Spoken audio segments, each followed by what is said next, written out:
저는 어렸을 때 겨울을 보내면서 이런 생각을 많이 가지곤 했어요. 꽁꽁 얼은 이 땅에서, 대지에서 다 죽은 것만 같았었는데 어느 순간에 이렇게 새싹이 올라오는 걸 보면서, 또 나무까지 새싹이 돋아나는 걸 보면서 어디에서 저렇게 새로운 생명이 솟아날 수 있을까? 생명의 힘이 참 놀랍다라는 그런 생각을 하고 있었습니다. 이런 것들 보면서 저희가 작년에 생각하면서, 작년에 저희 집사람 친구 딸이 결혼했을 때 갔던 그런 장면이 생각났어요. 작년 봄이어서 딱 1년 정도 됐는데 제 친한 친구 딸이 결혼을 해서 부산에 간 적이 있었습니다. 짧은 시간이었어요. 당일치기여서 짧은 시간이었는데 시간을 어떻게 내가지고 금정산이라는 데를 갔다 올 수 있었습니다. 근데 이제 금정산을 올라가게 되면서 정상까지 걸어 올라가기는 안 되고 케이블카 타고 이렇게 올라갔어요. 올라가면서 안내하신 분의 설명도 듣고 그 경치를 구경하는 그런 귀한 시간을 가졌었습니다. 근데 그걸 갔다가 이렇게 내려오면서 저하고 저희 집사람의 이렇게 눈길을 딱 끌었던 게 있어요. 한 그루의 나무였습니다. 그 금정산이기 때문에 굉장히 나무들로 다 이렇게 둘러싸여 있잖아요. 근데 그 안에 한 그루 나무가 보였어요. 나무 그림 좀 그려주실래요? 나무예요. 네. 바위 안에서 이 나무가 자라고 있었습니다. 사람들이 바위에 심고 이렇게 키워도 저렇게 안 클 텐데 하나님이 심어주신 그 자연 속에서 바위 안에서 한 그루 나무가 저렇게 커다랗게 자란 것을 봤어요. 저걸 참 대단하다. 어떻게 저렇게 잘할 수 있었을까 생각을 했었는데 이번 말씀을 준비하면서 그걸 알았어요. 저 나무가 저렇게 자라도록 만들었구나 하는 생각을 했습니다. 우리가 살아가고 있는 이 시대, 이 세상에는 결핍으로 가득 차 있습니다. 온 세상이 다 결핍으로 가득 차 있어요. 아주 작은 미생물에서부터 식물과 동물, 그리고 하나님 형상으로 지음을 받은 우리 인간에게 이르기까지 모든 존재들은 다 결핍 속에서 살아가고 있습니다. 모든 생물이 다 똑같아요. 어떤 생명체도 이 조건에서 예외일 수 있는 생명체는 없습니다.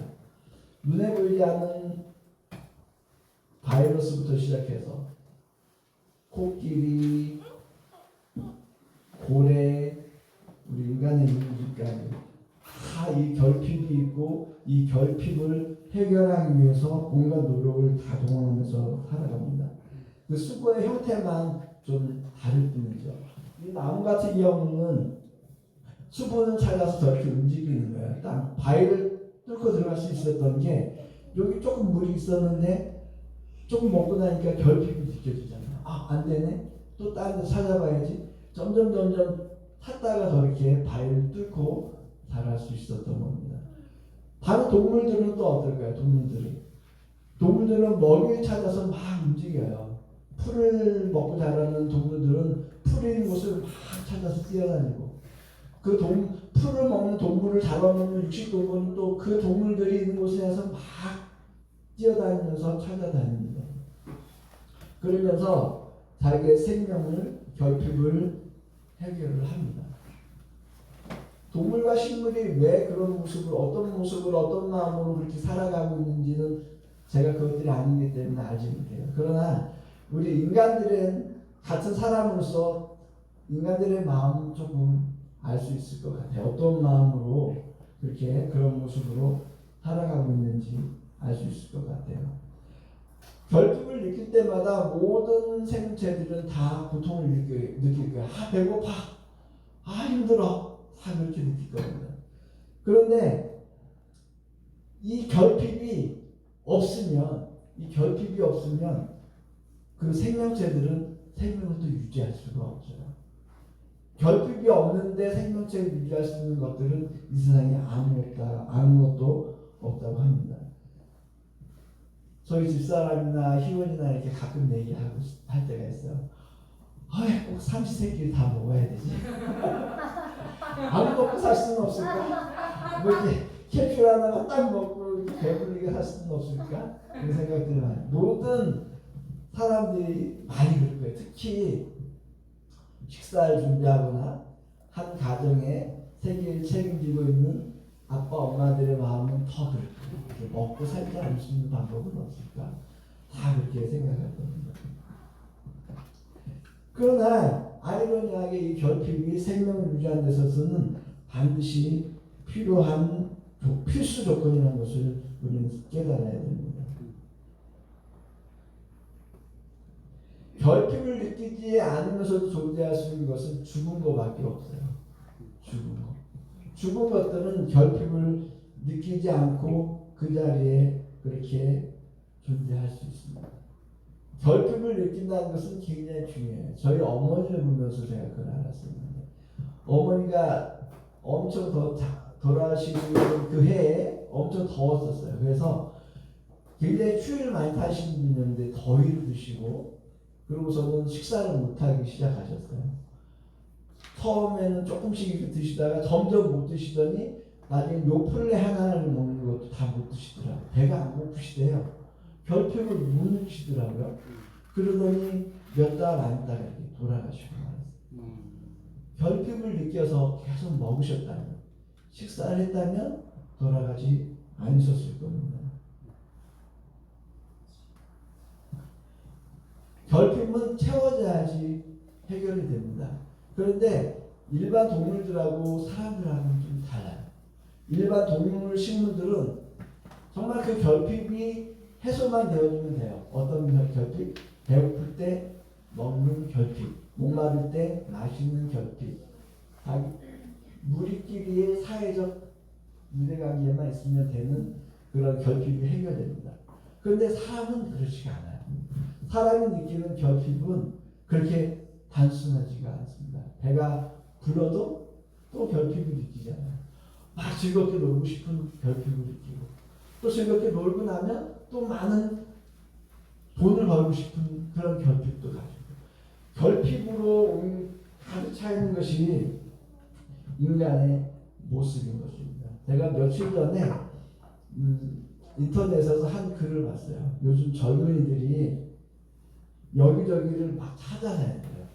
어떤 것 때문에 찾아다니냐면 기운을 받기 위해서, 좋은 기운을 받기 위해서 산에도 갑니다. 산에도 가서 막 좋은 기운을 받으려고 하고, 무당도 찾아간대요.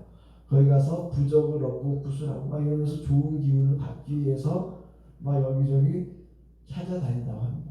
심지어는 풍수지리에 좋은 호텔도 가서 숙박도 한대요. 거기 가서 좋은 기운을 채우기 위해서. 왜 이런 일이 일어날까요? 자기 안에 뭔가 결핍, 채워지지 않는 결핍이 있기 때문에 이러한 일들이 일어나는 겁니다. 오늘 본문에 나오는 5장 1절 말씀, 맨 앞에 절이죠. 5절 말씀에 수많은 사람들이 예수님 앞에 모였다고 했어요. 한 2만 명 넘는 사람들이 모였다고 했는데, 근데 그 사람들이 모였던 이유도 뭔가요? 그들이 결핍을 느꼈기 때문에, 살아가면서 알 수 없는 결핍, 채워지지 않는 결핍, 때로는 육신의 고통 때문에, 때로는 물질의 고통 때문에 여러 가지 결핍을 인한 고통 때문에 예수님 앞에서 모여들어서 앉아 있었던 겁니다. 예수님은 이 사람들이 온 목적을 알아요. 이 사람들이 온 것은 뭔가 부족함이 있구나, 채워지고 해결되길 원하는 무엇이 있구나라는 것을 다 아셨습니다. 그들이 원하는 것도 알았어요. 어떤 사람은 병 고치기를 원하고, 어떤 사람은 문제가 해결되길 원하고, 어떤 사람은 관계가 해결되어지길 원하고, 이런 모든 것들을 알고 있었는데, 그러면 뭐라고 얘기를 해주셔야 되겠어요? 그들의 결핍을 채워주셔야 되잖아요. 이렇게 하면 너희가 부자가 될 거야, 이렇게 하면 치료가 될 거야, 막 이렇게 말씀해 주셔야 되는데, 예수님은 전혀 다른 말씀을 계속하고 있습니다. 심령이 가난한 자가 복이 있다, 애통한 자가 복이 있다, 온유한 자가 복이 있다, 막 이게 이들이 기대하는 것과 전혀 다른 말씀을 하고 있습니다. 오늘 본문 말씀도 똑같은 말씀이에요. 배부르기를 원하고 이들의 결핍이 해결되기를 원하는데 예수님은 뭐라고 그러신다면 의에 줄이고 목마른 자가 복이 있다. 완전히 정반대의 말씀으로 이 사람들에게 예수님이 말씀하시는 거예요. 왜 그렇게 말씀하실까요? 생명체가 그 생명을 유지하기 위해서는 무엇을 먹느냐가 그 생명체의 생명을 유지하는 데 필수 조건이 되어집니다. 먹어서는 안 될 것들을 먹어주면 결핍을 해소하고 생명을 유지하려고 했던 그런 것들이 오히려 독극 물질이 되어지고 생명을 앗아가는 그러한 결과를 맞이하게 되어집니다. 사람에게는 산소가 어떤 조건? 산소가 없으면 사람들은 죽어요. 그래서 우리한테 너무 좋으니까 이건 건강 유지 차원이 아니잖아요. 생명 유지 차원인데 우리에게 반드시 필요한 거니까 너무 좋아. 나무한테도 줘야지 하고 나무한테 산소를 다 계속 산소만 주면 어떻게 됩니까? 나무는 죽어버려요. 나무에게 필요한 것은 산소가 아니라 이산화탄소예요. 그 사람, 그 존재에게, 그 생물체에게 필요한 것을 공급하고 결핍을 해소하게 해줄 때 그 생명체는 유지가 되어지는 것입니다. 사람은 아무렇게나 만들어진 그런 존재가 아니에요. 사람은 하나님의 형상대로 하나님에 의해서 창조되어진 하나님의 자녀들입니다. 비록 아담이 범죄함으로 말미암아서 에덴 동산에서 쫓겨나고 하나님과의 관계가 단절되어지는 그러한 상태에 처하고 말았지만 그럼에도 불구하고 하나님께서는 여전히 아담이 죄를 범했을 그 시점부터 아니 그 이전부터 지금까지도 계속 사람들을 사랑하고 계시고 함께하기를 원하시고 계속 관계를 맺기를 원하십니다. 그래서 아담이 범죄했을 때 가죽옷을 입혀주시면서 그들의 죄를 가려주시고 계속 살 길을 마련해주고 계시잖아요.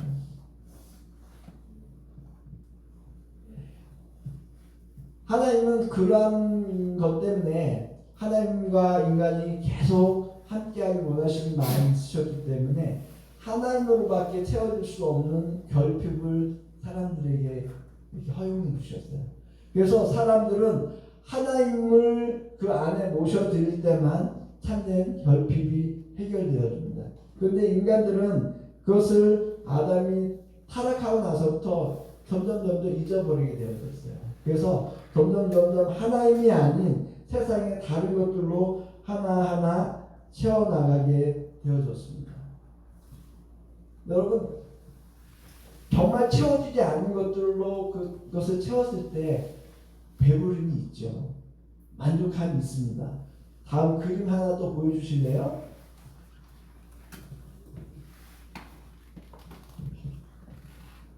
네, 저번에 제가 10년의 가난한 복음단이 설교할 때 그 프린트로 나눠줬던 그림인데요. 저게 뱀인데 저 안에 있는 게 뭔지 아세요? 골프공이래요. 골프공. 네. 그 다음 거. 이건 총을 먹은 거래요. 총을. 네, 그 다음 거. 네. 온갖 쓰레기도 다들 차 있습니다. 왜 이렇게 됐을까요? 이 새가 왜 이렇게 됐을까요? 앞에 골프공을 먹고 총을 먹었던 그 동물들이 결핍을 느꼈을까요? 안 느꼈을까요? 안 느꼈을까요? 한번 이상하네. 먹었는데 배가 안 고파. 계속 배는 불러있어요. 근데 힘은 점점 빠져. 왜 이렇지 왜 이렇지 하다가 결국은 마지막에 저 새처럼 죽어버리고 말게 되어지는 겁니다. 필요 없는 거, 잊지 않아야 될 거, 채워주지 않아야 될 걸로 채워졌을 때 저런 결과를 맞이하게 되어지는 겁니다. 제가 좀 전에 우리는 하나님 형상으로 지어진 사람들이라고 했습니다. 그래서 우리는 세상의 것들로 채워져서는 만족함이 없고 세상의 것들로만 채워주면 우리의 영혼은 저 동물들처럼 쓸데없는 것들을 먹어서 죽음을 향해서 동물들처럼 죽음을 향해서 달려갈 수밖에 없는 그런 존재들입니다. 우리 인간들은 하나님으로 인해서 채워줘야 돼요. 하나님의 영에 의해서 채워져야 되고 하나님에게서 나오는 것들로만 채워질 때 참된 만족과 충만함을 느낄 수 있는 그러한 존재들인 것입니다. 세상에 많은 사람들 요즘 막 전쟁을 일으키고 막 나라들마다 막 어려운 일들이 일어나게 되어지는데 그 시작하는 것들이 무엇이겠어요? 자기들의 풍요로움을 세상의 방법들로 채우려고 하다 보니까 그렇게 막 다른 사람들 힘들게 하면서 그런 일들이 벌어지는 것 아니겠습니까? 세상에 사람들이 자신의 결핍이 세상의 것들로 채워지지 않다 보니까 점점 과격해지는 그런 일들을 하고 있는 거예요. 예수님은 이러한 인간들의 모습을 보면서 하나님은 안타깝고 마음이 아프셔서 이것을 해결하기 위해서 한 분밖에 없는 예수를 이 땅에 보내주시는 겁니다. 채워서는 안 되는 것들로 채워져 있는 인간들. 그런데 그것을 알지 못하고 죽어가고 있는 인간들을 위해서 하나님이 예수님이 이 땅에 보내주셨고 예수님이 인간 안에 있는 것들을 보여주시는 거예요. 너희들 안에는 쓸데없는 것 다 차있다. 하나님의 말씀을 통해서 엑셀을 비추시면서 우리 인간들 안에 있는 쓸데없는 것들을 보여주시고 계시는 겁니다. 그리고 그 쓸데없는 것들을 꺼내서 치료해서 정말 우리가 하나님의 자녀로서 영원한 생명을 살아갈 수 있도록 하기 위해서 예수님이 그러한 일을 하기 위해서 이 땅에 오신 거예요. 그래서 예수님이 이 땅에 오셔서 하셨던 첫 번째 선포의 말씀이 이겁니다. 이때부터 예수께서 마태복음 4장 17절입니다. 이때부터 예수께서 비로소 전파하여 이르시되 회개하라 천국이 가까이 왔느니라 하시더라. 아멘. 이 말씀을 보면 단순히 장소적인 천국만 얘기하는 것 같은데요. 그런 것이 아닙니다. 이 말씀은 우리가 죽어서 갈 그런 천국만을 얘기하는 것이 아니라 이 땅에서도 누리게 될 천국을 말씀하고 있는 것이고 이 말씀은 하나님과 우리가 다시 관계를 회복해서 아버지와 자녀로서의 관계, 더 나아가서는 하나님이 우리 안에 들어오시고 우리가 하나님 안에 들어가는 그런 일체를 이루기를 원하시는 그런 가운데서 이런 말씀을 하신 것입니다. 하나님과의 연합이 없으면 우리에게 있는 결핍은 해소될 수 없어요. 예수님은 이를 요한복음 15장 4절에서 더 직접적으로 이렇게 말씀하십니다. 내 안에 거하라 나도 너희 안에 거하리라.